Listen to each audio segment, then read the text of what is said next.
Everybody, I just wanted to jump on quickly. Excuse the scruffy look today. I've my hair tied up and no makeup on and still got reflection in my glasses, so it's all going a little bit horribly wrong today.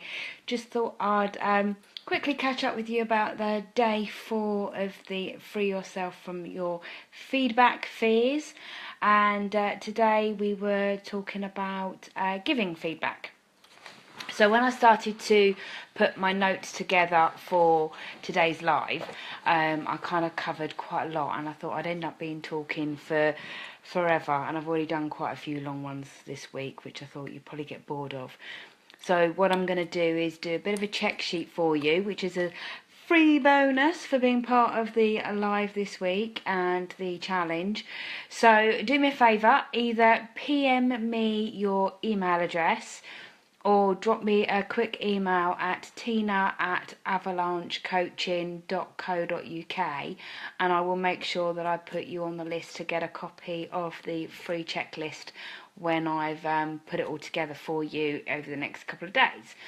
So that checklist will have some phrases for you to use. So those of you that have contacted me this week kind of saying that one of the things that you wanted to kind of cover under the feedback was what to say, because it's hard knowing what words to use, especially if you're giving feedback to employees or performance reviews and things like that. You want to be able to keep it positive, but still get your message across by saying to somebody, you know, that they're not doing very well at their job. So I'm going to put together a nice little list for you, some do's and don'ts that you can use, and hopefully, hopefully that will be good enough to cut the live a little bit shorter for you today.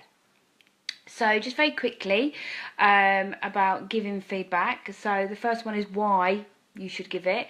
Well, like for all the reasons we've covered on Monday, Tuesday, Wednesday and Thursday, the reason for giving feedback is so that people can improve, so people know how they're performing, so people know how things are going, whether or not things they're doing are working for you, whether products work, whether a style that they use is working, all of that kind of stuff. So, you know, it's important to, the reason why is so that people can meet their targets and achieve a better service. So that's why feedback's important, obviously. When to do it is kind of the next one, and this is really, really important.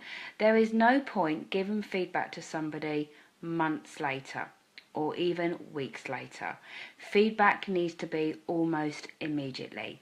Where possible, immediately. So if you are in the middle of something and something happened, you need to be able to say there and then exactly how you feel. So if you're a manager and somebody storms into your office and starts effing and blinding and screaming and shouting, pulling them 2 months later and saying, didn't like the way you behaved, that's no good. You need to, deal with it there and then.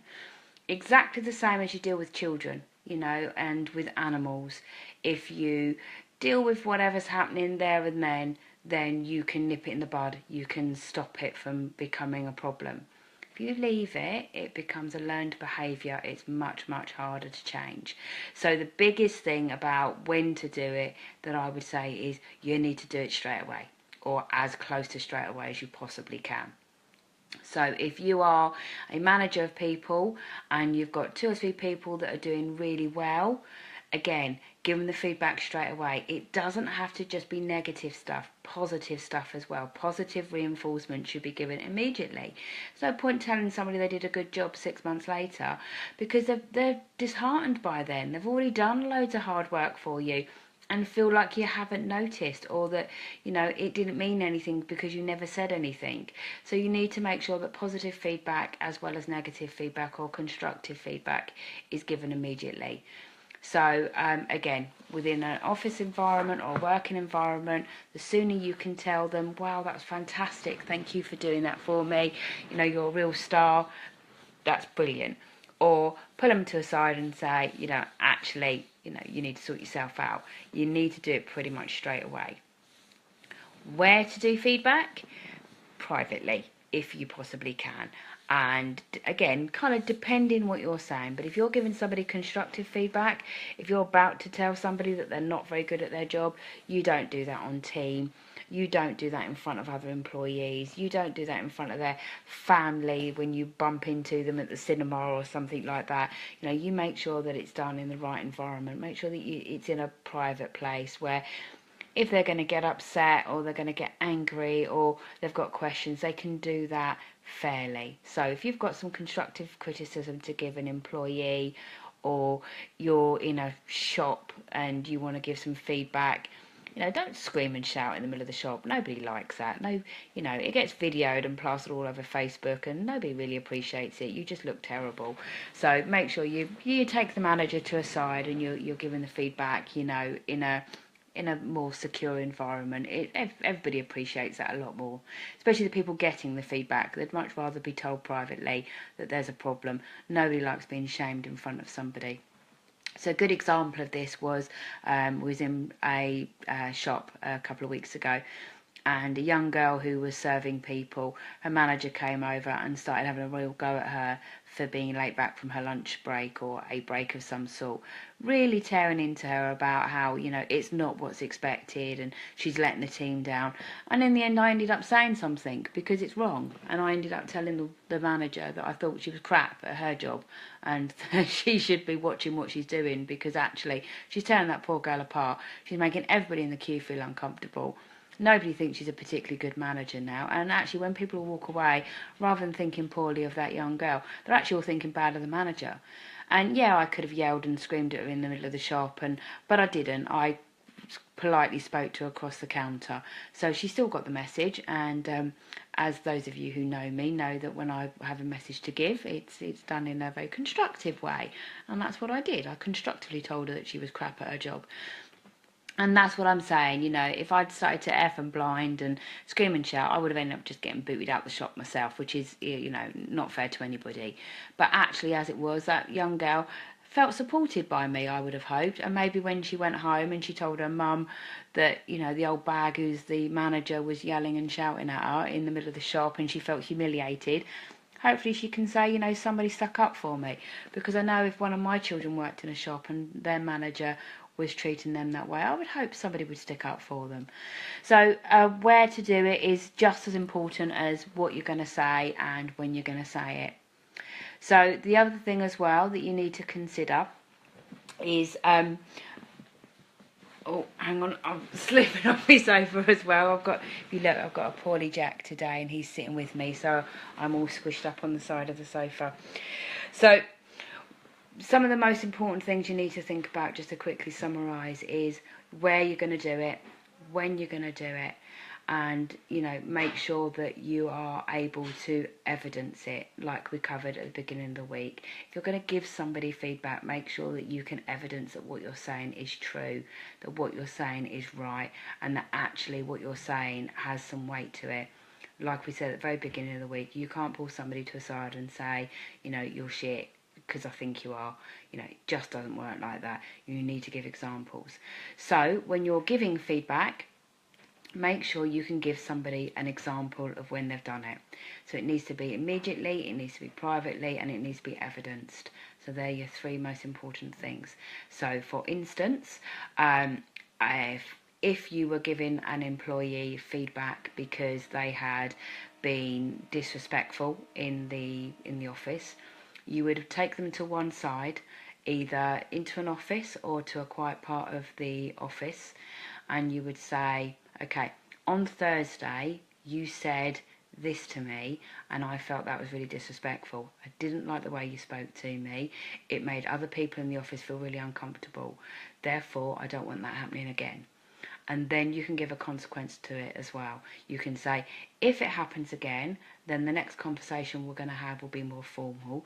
Or you can say, actually, it was big enough to be formal now. So then you can say, didn't like the way you spoke to me, and because of that, we're going to have a formal review discussion. We're going to have a file noted conversation, whatever it might be. So You need to do it in a quiet environment or a private place. You need to do it as quickly as possible and as immediate as you possibly can. You need to give an evidence of the time that it was done. Hi AD, how are you? I hope you're doing well, honey. And you need to make sure that you can evidence it. There is no point giving somebody feedback when you can't evidence it and you do it months later. So the worst kind of feedback would be, hiya, actually I was thinking I think you're pretty shit at your job and you should probably leave, because I remember sometime about 6 months, 8 months ago, I remember thinking you were really shit, and I can't remember what it was you did, but you know, you did something and I remember thinking that was really crap. Nobody's going to be able to take that seriously, are they? The same as if you walked into a shop or you went into Tesco's or something and you said to them, you know, oh, I bought a pizza from you about a year ago and it was really mouldy. I want my money back now, but I've got no receipt. They're not going to replace it, are they? You're not going to get anything back. Whereas if you were to go back into the shop and you had a receipt, so you've got your evidence, and you say you bought it that day or the day before, then you're more likely to get your money back. You're more likely to get better customer service. It is exactly the same in any kind of way that you give feedback. So they're the things that are really important that you need to consider when you're giving feedback. Also, you need to consider the way you do it. So the way you do it, not just about kind of the environment that you're in and the evidence in it, but the tone. You need to make sure that you are calm and also you are sincere. There is nothing worse than somebody giving you feedback and it's got a whole ring of sarcasm attached to it, because people just won't take it seriously and you'll just get their back up, especially if you're a manager and you're giving feedback to an employee. The last thing you want to be doing is doing it with a tone of sarcasm. You don't want to be doing it when you're angry, because again, you won't get taken seriously. You go storming into a shop, screaming and shouting. You go into an office environment and you're shouting and screaming. Nobody takes you seriously and you just look really, really silly. So again, you know, make sure that your tone is kept calm and that you are able to kind of communicate well without sort of effing and blinding and just kind of, you know, making yourself look a bit silly. So again, you know, the overall sort of idea of giving feedback to somebody is to make sure it's in a quiet environment or a private place, then it's done at a right time scale, so pretty much immediately or within a few days really, as relevant, that it's done sincerely and that your tone of voice is kept calm and that you're in a good place as well, you're not angry and stressed.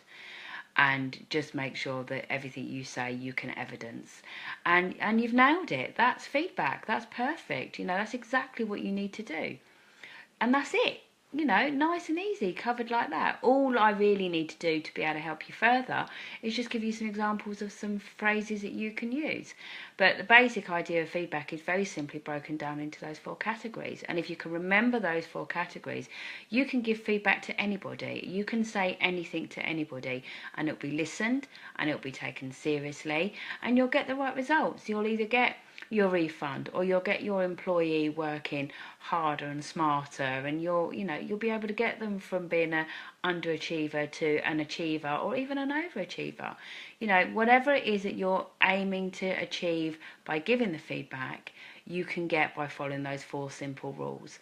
So comment below for me if you have any questions or any queries. Like I said, I didn't want to make this live a huge, great big long one, because you can go on forever about this kind of stuff and examples and everything. So what I will do is I will put together a nice, simple cheat sheet for you. So please drop me an email if you'd like a copy of it and I'll get that sent over to you as soon as possible. And as a little bit of an extra freebie to this freebie, if you do want to go over any of the details within the check sheet, I will do a 20 to 30 minute free call with you as well. So a free coaching call, and we can talk over any time you've got some feedback coming up that you might want to just go over how you're going to approach it or what you're going to do. Hi Margaret, how are you? So if you've got some one-to-ones coming up or you've got a review meeting coming up and you just want to quickly go over with me some of the things that you need to say and how you could say them better or how you can get your point across in a more smarter way, then just, you know, drop me a line and we can talk that through. So hopefully this evening's been really useful and you've been able to get something from it. I'll get the cheat sheet over to you as soon as possible as your first freebie, and as a second freebie you can have a 20 to 30 minute call with me as well, just to go over any future queries you've got on that as well. So nice little double bonus for you. Anyway, my throat's really sore and it's all going a little bit dry, so I can't really talk for much longer, losing it a little bit. Hope you have a lovely evening, and take care. I'll speak to you soon. Bye.